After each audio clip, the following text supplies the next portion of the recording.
itself. Hi Navasni, welcome to the class. How are you doing?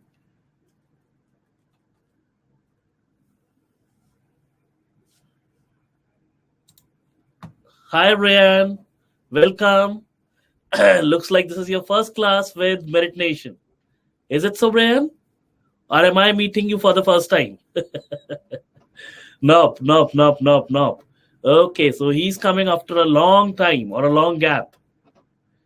Hi Priyanka, where were you? Okay, so in our last class, we people had learned a little bit about the various kind of coordination activities that takes place in case of plants with the help of phytohormones, right? So phytohormones are responsible for coordinating the various kind of activities in plants, and in this class we are going to talk about movement in plants, right? So let us see what are the different kind of movements and how do they occur in case of plants. So all locomotion are movement, but all movements are not locomotion. What is the difference between locomotion and movement? Can any one of you tell me that? It's a very easy question, a very basic question. Difference between locomotion and movement. Yes, locomotion means moving from point A in space to point B, right? So moving from one place to another is locomotion.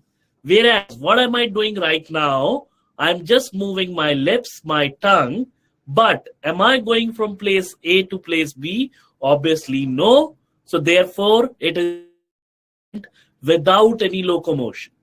Fine. So we can talk of movement with locomotion and without locomotion. In plants, basically 99.99% of the movements are without locomotion, unless and until you are talking of floating plants or aquatic plants which are not rooted in the ground and are simply floating away with the flowing water.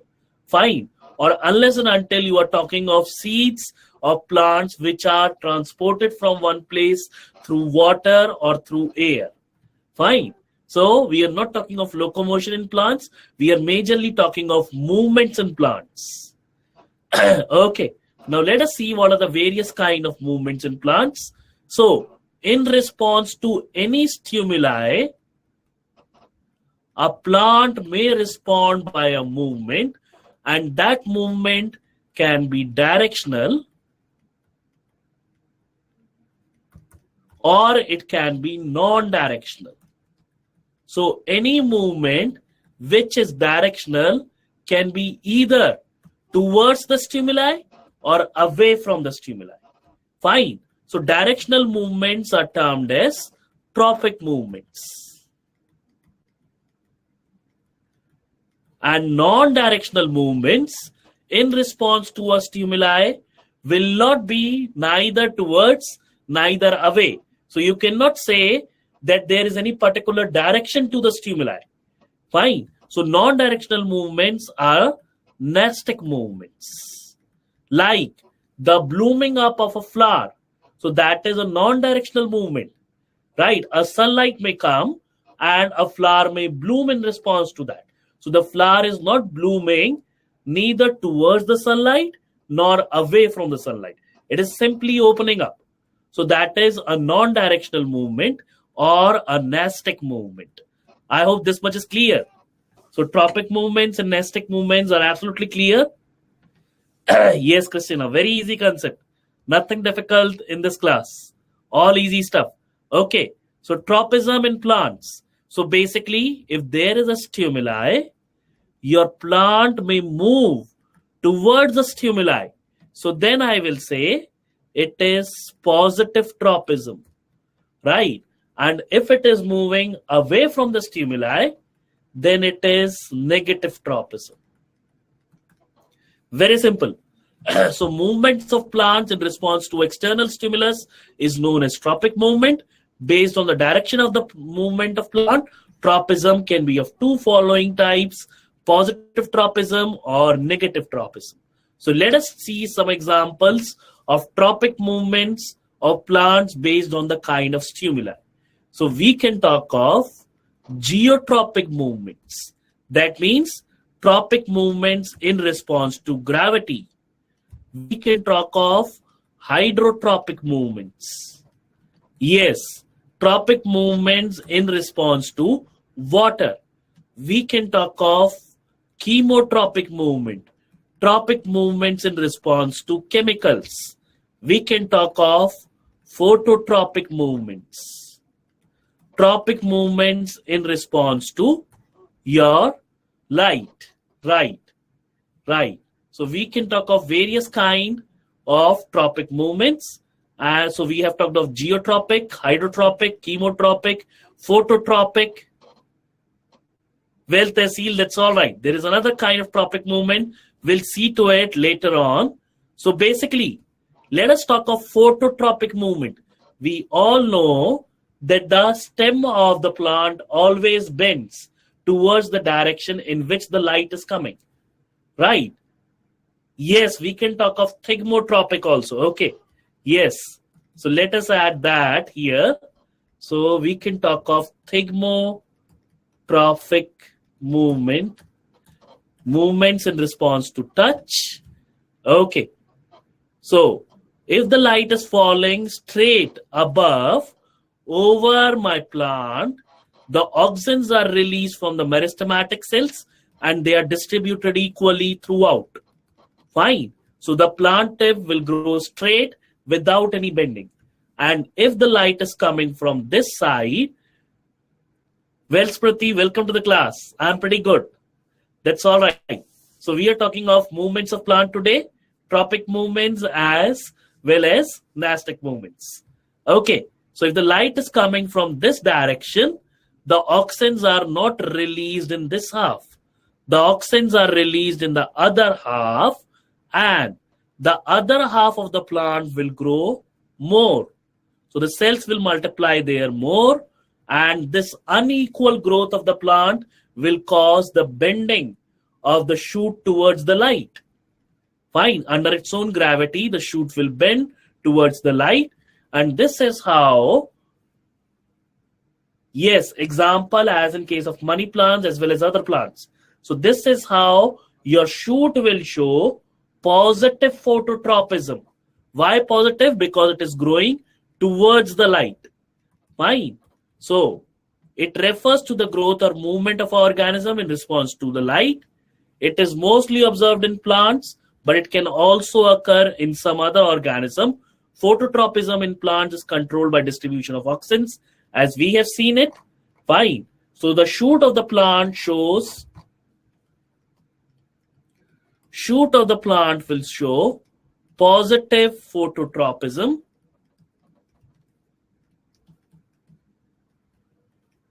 and the root of my plant will show negative phototropism. Root always tries to grow away from the light and towards the water deep under the ground.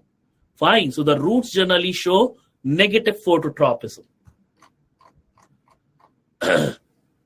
I think, yes, the same can be seen here. Positive phototropism of shoot and negative phototropism of root. Right? Yes. Then we can talk of next phenomena, that is geotropism. So even if I tilt my pot, my shoot is always trying to grow away from earth. Fine. So it is negatively geotropic. That's all right. That's all right. Okay. Then my root is always trying to grow towards the earth. So it is positively geotropic. So geotropism refers to movement of an organism in response to earth or in response to gravity. Fine. So roots of the plant show positive geotropism, that is, they grow towards the direction of gravitational pull, and shoots of the plant show negative geotropism, that is, they grow in the opposite direction of gravitational pull. Fine. So I hope this much is clear. Any queries as of now? Okay, Athira says no. Smriti says no. Tehsil says no.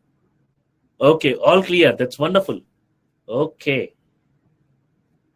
I think we can quickly talk of more trophic movements, right? And the next kind of and the next kind of trophic movement is chemotropism. Fine. So chemotropism is generally seen when a pollen grain sits on the stigma of a flower. Fine. So let us say this is the pollen grain of rose, and this has basically fallen onto the stigma of sun. So let us say it has fallen onto the stigma of the sunflower. So what will happen? The rose pollen grain is not recognized by the pistil of the sunflower. So the chemicals which are being released by the stigma cells of the sunflower are recognized only by the sunflower pollen grain. Fine. So the rose pollen grain will not germinate or will not produce a pollen tube on the stigma of the sunflower. So let us say this is the pistil of rose, and you have the pollen grain of rose fallen in over here. So what will happen? The pollen grain of rose will slowly start producing a small tube, right? Why? Because the rose stigma is producing some chemical which is sensed by the pollen grain of the rose, and it is germinating. Yes. So the pollen grain of the rose is germinating in response to it. But why? This tube which is being formed goes downwards. The tube could have gone like this. The tube could have gone like this, right? Or it could have, the tube could have even gone like this, right? So why the tube is just extending downwards? Because deep within the ovary of my pistil, there is a egg cell, and the egg cell is releasing, the female gamete is releasing some chemicals which are being sensed by the pollen tube. And the pollen tube is being pulled downwards in response to the chemical which is being released by the female gamete. Fine. So the pollen tube extends downwards and moves towards the female gamete, or grows towards the female gamete. So here the pollen tube is attracted towards the chemicals which are being released by the female gametes. Fine. So therefore, this is positive chemotropism. Fine. A directional movement towards the chemicals of the female gamete released by it. So the pollen tube is growing towards that. So it is positive chemotropism. Right. So chemotropism refers to the directional movement of a part of a body of an organism in response to a certain chemical. So growth of pollen tube towards the ovule is an example of positive chemotropism. Let me explain you a little bit about the structure of the pistil. So the pistil is the female reproductive part of the flower, and it has an upper thing called as a stigma, a central and a slender style, and a lower ovary. And this ovary may contain one or two or sometimes even more structures like these, and these structures are called as ovules, right? And if I magnify one ovule, I will see it like this. So I'm just magnifying one ovule for us. So the ovule seems to be somewhat like this, with one outer covering,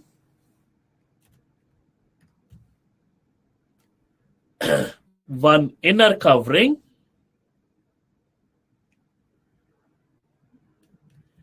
and a lot of cells inside. So the outer covering of the ovule is called as a outer integument.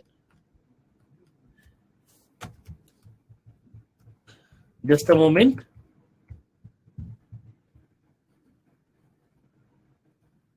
This is referred to as the outer integument of my ovule. Then I have my inner integument or the inner cover of my ovule.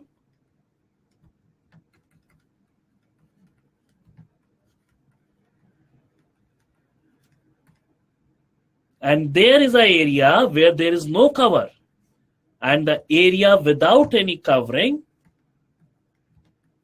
is called as a micropyle.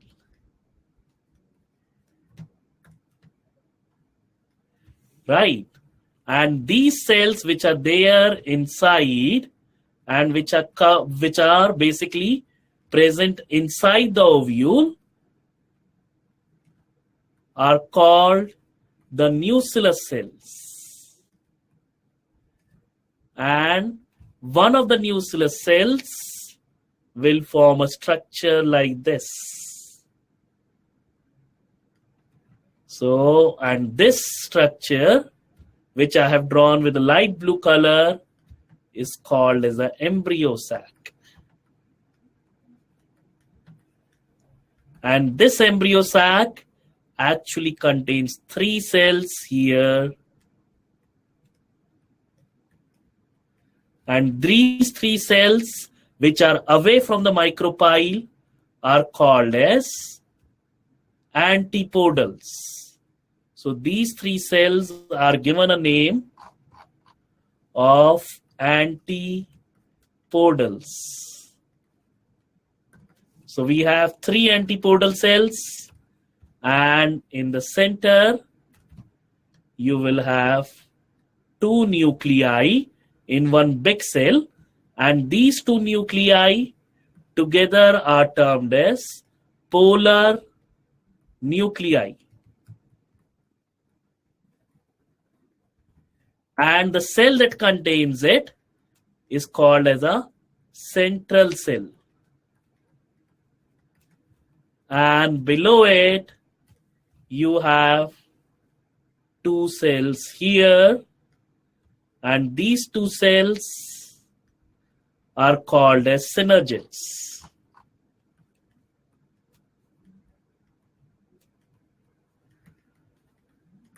And in between the synergids, you have one egg cell, which is the female gamete. One egg cell, which is the female gamete. And this female gamete is releasing some chemicals. And these chemicals are sensed by the pollen tube, and the pollen tube extends downwards towards this female gamete. Fine. So this is a positive chemotropic movement. Fine. I hope this much is clear. Okay. Let me give you a quick example of a negative chemotropic movement. So a negative chemotropic movement is very simple. So if I take a soil and there are roots growing in the soil of a plant, so you will see most of the roots are growing away from a region of the soil which is more acidic. So if there is some harmful chemical on one side of the soil, so roots are growing away from it. Fine. So this is the movement of the roots away from the harmful chemical in the soil. So growth of plant roots away from the harmful acids in the soil is an example of negative chemotropism. So they are growing away from this chemical. So it is negative chemotropism. Fine. I hope this much is clear. Positive and negative chemotropism. Yes. All right. So I have the next question. And my next question says, what is the difference between chemotropism and chemotaxis? What is the difference between these two terms?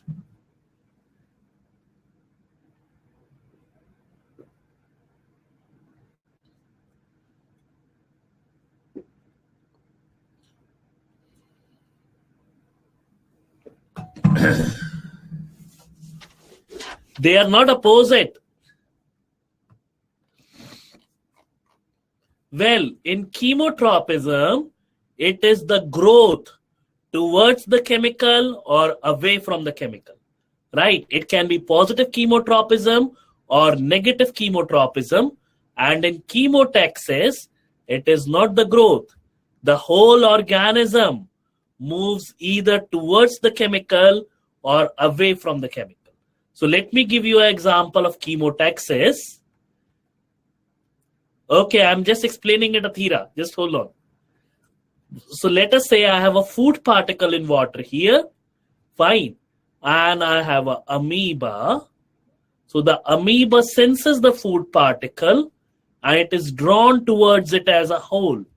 So the amoeba had started moving towards the food particle as a whole, and then it will end up engulfing it. Fine. So this is a positive chemotactic movement. So this is positive chemotaxis or chemotactic movement, right? So the amoeba is growing towards the food particle, or it is moving towards the food particle as a whole. And let us say there is some harmful chemical.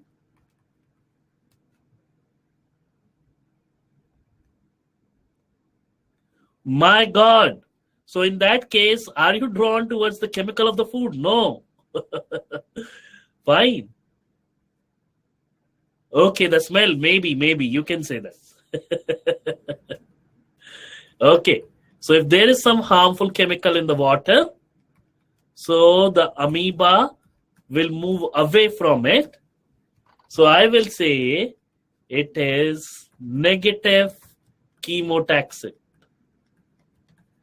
Negative chemotactic movement.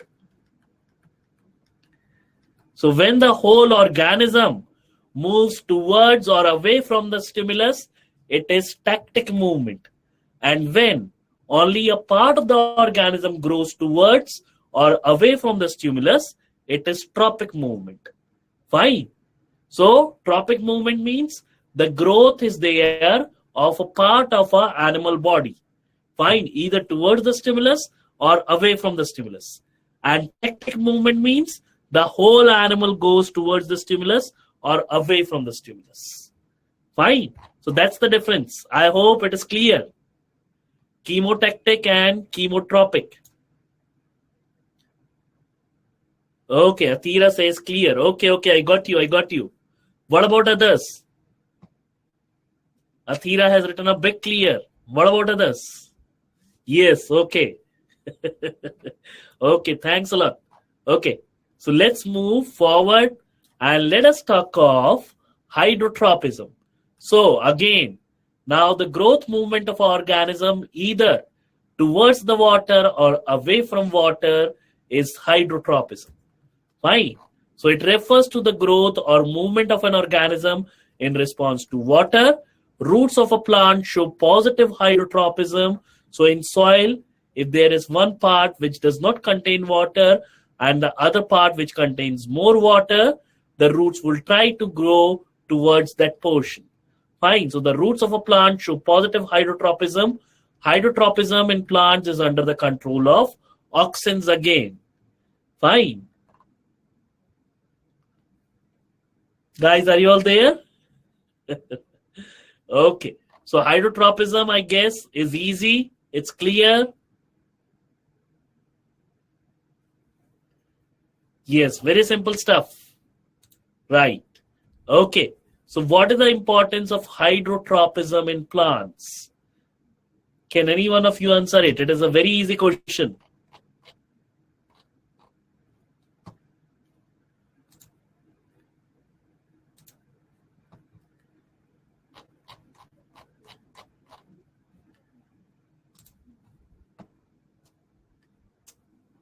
Root requires water for sucking water for growth and photosynthesis. Yes.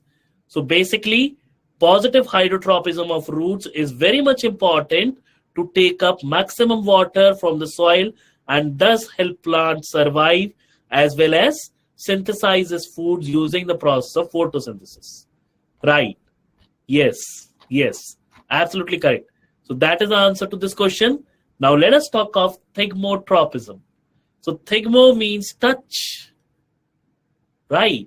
So if a plant part is growing towards the place where it is being touched, it is positive thigmotropism.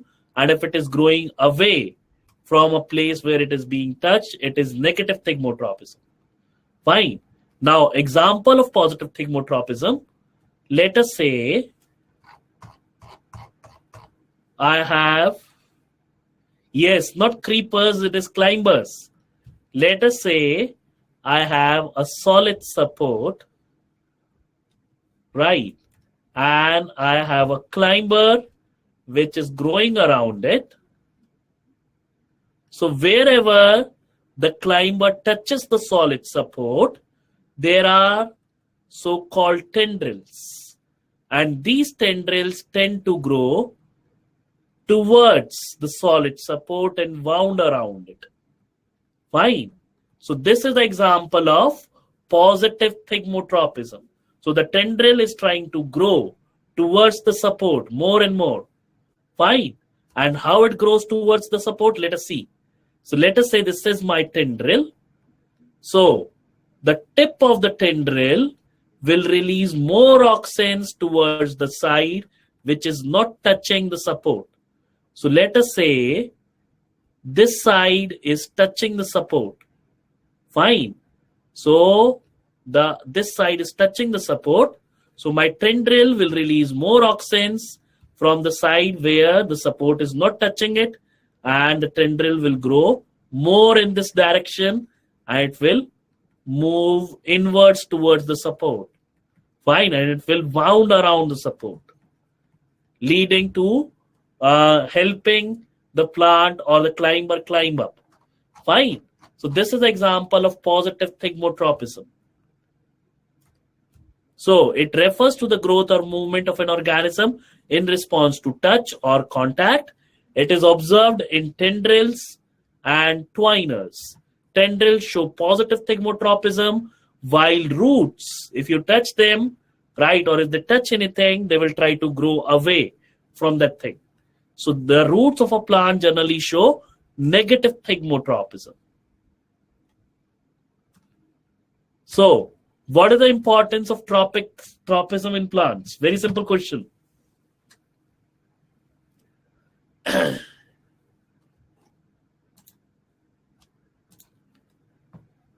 Come on, guys, let's make it quick.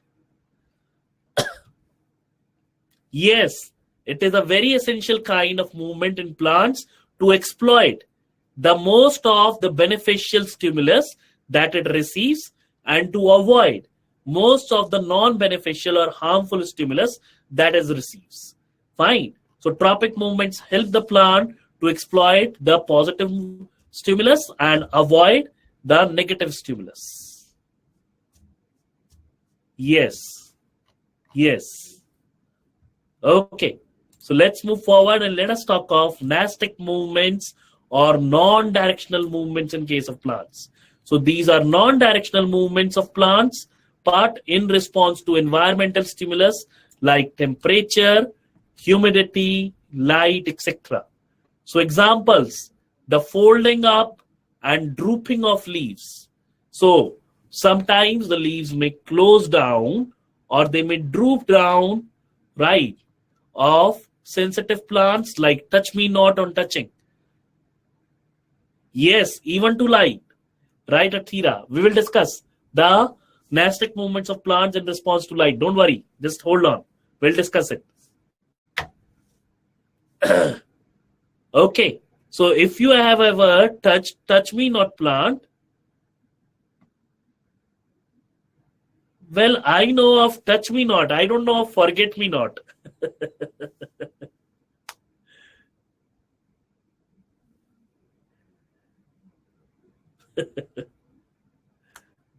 Yeah, the chui mui plant. Right. So if you ever try touching it, the leaves will shrivel, right? And they will start drooping, right? So they simply droop, and no matter whether you are touching them from below or from above or from this side or from that side, they have only one response.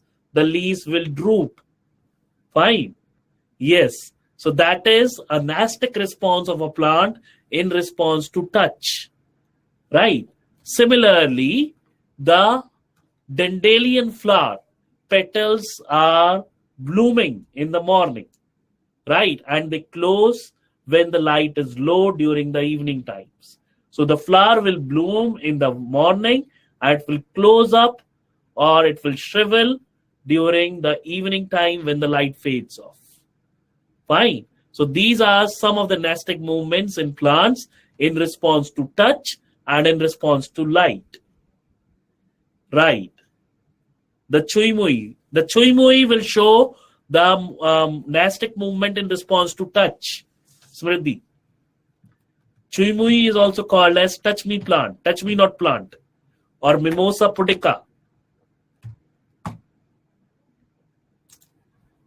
Okay. Types of nastic movements based on the type of stimulus. So I can talk of thermonastic based on temperature. I can talk of photonastic, which is based on light. I can talk of thigmonastic, which is based on the sensation of touch. Fine. So nastic movements in plants can be of many more types, but we are just dealing with these three right now. Fine, everyone. So let us move ahead and let us quickly finish this off. So thigmonastic movement, it refers to the nastic movement of a fungi or a plant in response to touch stimuli. Example, mimosa pudica shows thigmonastic movement. Now, always remember, whenever we are writing the scientific name of any organism, the first word has its first letter written in caps, and the second word has its first letter written in small case, and both of them are separated by a single space. Fine. And it is always written in italics, and if it is not written in italics, you have to underline the two words separately. You cannot underline them like this as a single thing. You have to underline the two words separately if it is not written in italics. Yes, yes, we learned, I know you learned this in the previous year. So example, mimosa pudica shows thigmonastic movement in response to touch, and the same has been indicated here. So open leaves before stimulus, and the leaves droop up or droop down, when they are touched, right? So leaves of the plant fold up and droop immediately if touched anywhere. So that is example of thigmonastic movement. Then we can talk of photonasty, which is also pretty easy. So it refers to nastic movement of plants in response to light. So the blooming up of the dandelion and it's closing the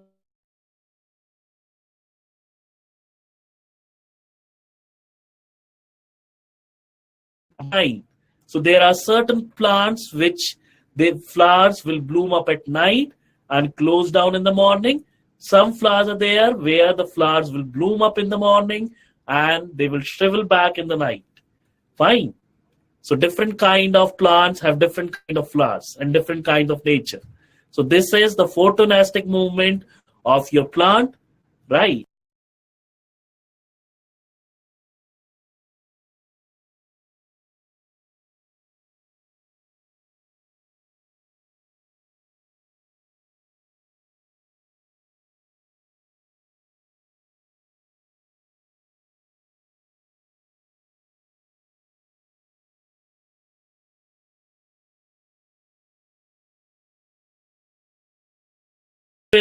Or it will uh, close when it is facing low temperatures.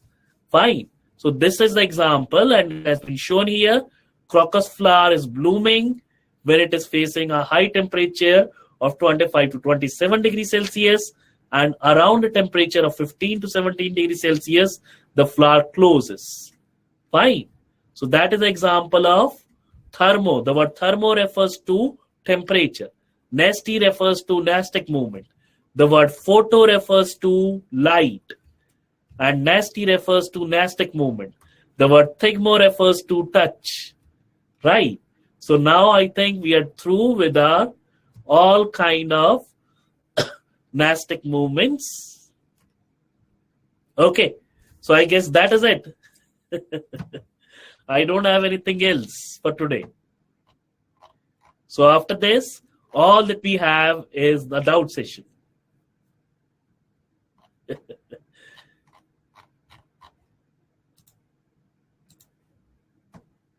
Yeah, we are quite ahead. Yes, it was easy, simple, and very basic class, right? Nothing extraordinary out of the way. Yes, pretty super interesting, right? Right. Okay, I guess our next class is going to be a doubt session, and after that, we guys will be covering up reproduction in organisms, isn't it? So I guess that will be our next topic. And I find reproduction to be pretty interesting. Okay. Looks like someone just got disconnected. Okay. Now let me ask you one thing. How many chromosomes are there in a human cell? Some people are saying 27, some people are saying 24. Well, inside a single cell of mine, I have a nucleus, and my nucleus contains a thread-like material called as chromatin fiber. And this chromatin fiber that I am seeing, okay, 23 pairs, absolutely correct. So this chromatin fiber which I am seeing inside the nucleus of each of my cell, if I enhance it, this is how it will look like. So the chromatin fiber will appear like a double-stranded thread, and this double-stranded long molecule that I am seeing, which is forming my chromatin fiber,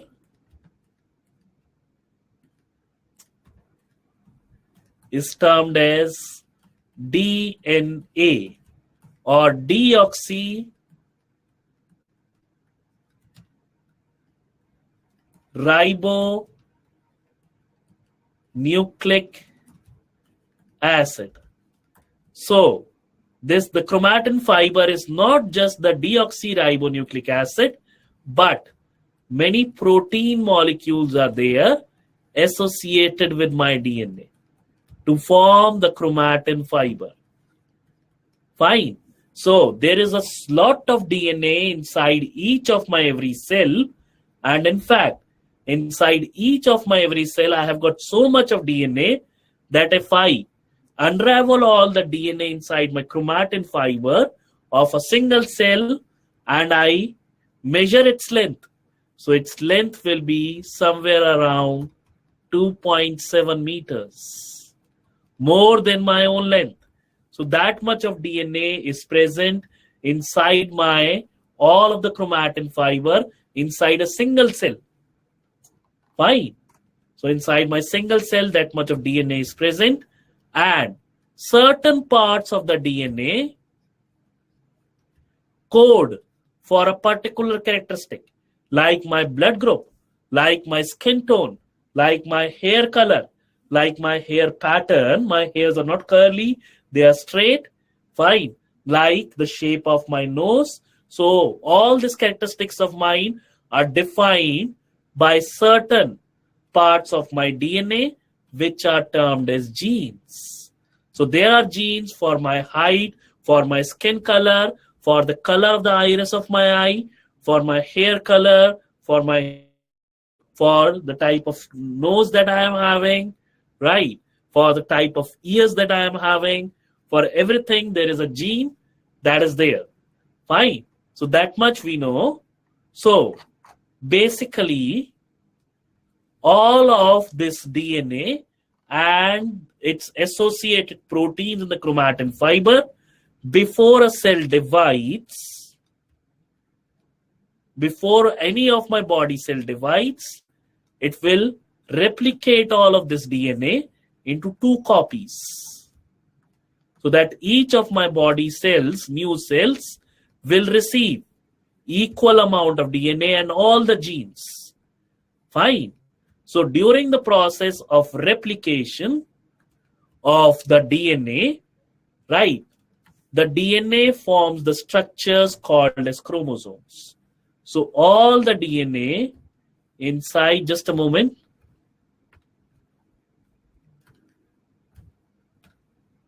Okay, just a moment. So all the DNA that is there inside my chromatin fiber or inside my nucleus will form the structures called as chromosomes like this. And every chromosome is made up of DNA molecules and proteins. Fine. So like this, all the DNA present inside the nucleus of my every cell will transform into 23 pairs of chromosomes. So every human being will have inside his every cell 46 chromosomes formed.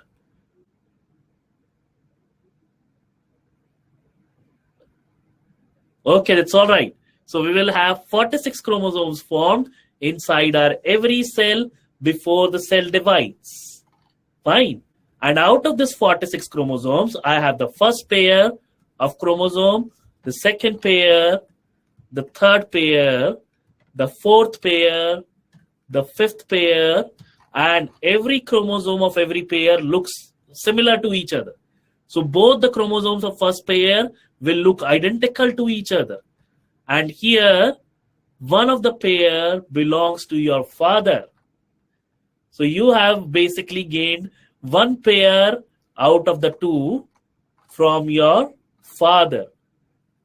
And the other pair is from your mother inside your every cell. So one set of chromosomes is from the mother, one set of chromosomes is from the father, and together we have got 46 chromosomes. Fine. Now, inside the so-called primary 6 organs of human beings or any organism, there are some cells which are called as germ cells. So these germ cells are the only cells of my body which carry, just like any other cell, 46 chromosomes inside it in the form of chromatin fiber. Fine.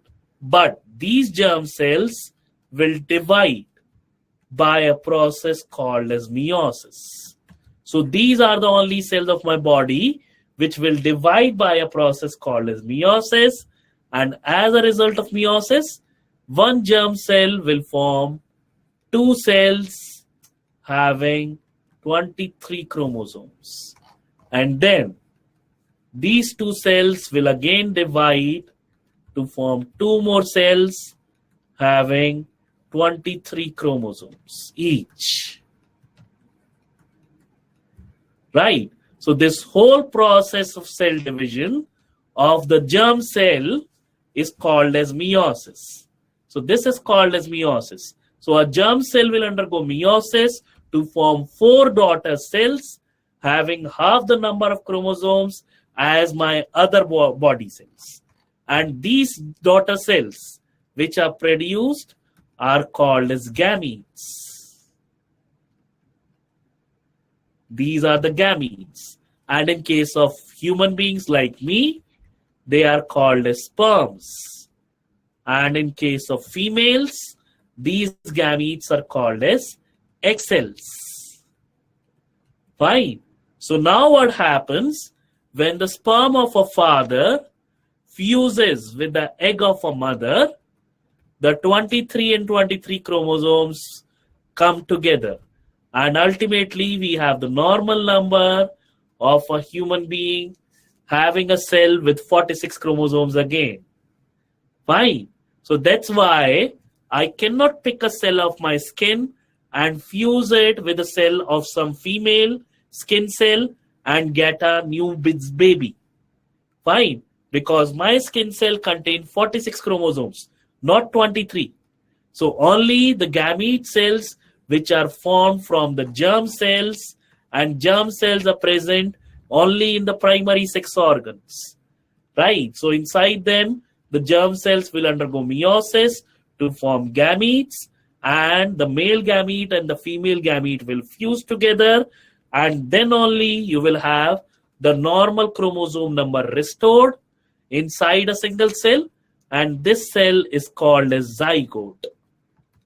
And this zygote will now simply divide into a multicellular organism by forming many cells by a process called as mitosis. So now the cell division is of mitosis type. Fine. And in mitosis, what happens? Mitosis is a very simple process. So in mitosis, a cell with 46 number of will simply divide into two new daughter cells having the same number of chromosomes. Fine. Or if you have a cell with 23 number of chromosomes, it will divide to two daughter cells having 23 number of chromosomes. So this is mitosis. And meiosis is different.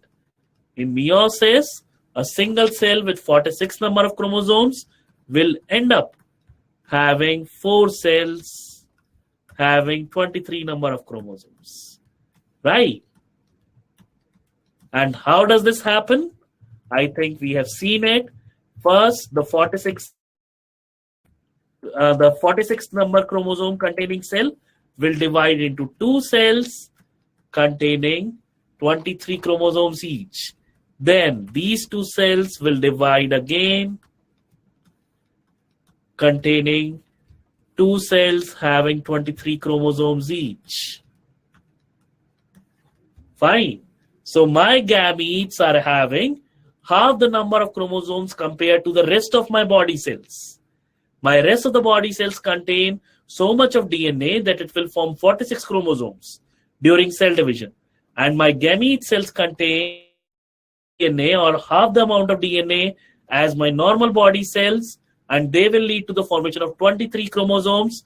Thus, my gamete cells are said to be haploid because they will form just one set of chromosome.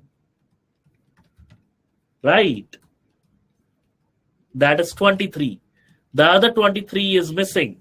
Whereas my normal body cells are diploid. Why diploid? Because di means 2. And my normal body cells contains of chromosomes. So I hope this basic is clear to us.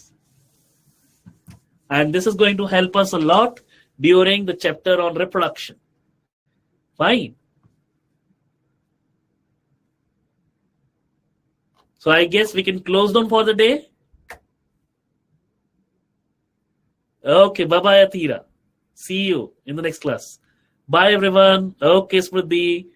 That's all right. Bye-bye. Bye, guys.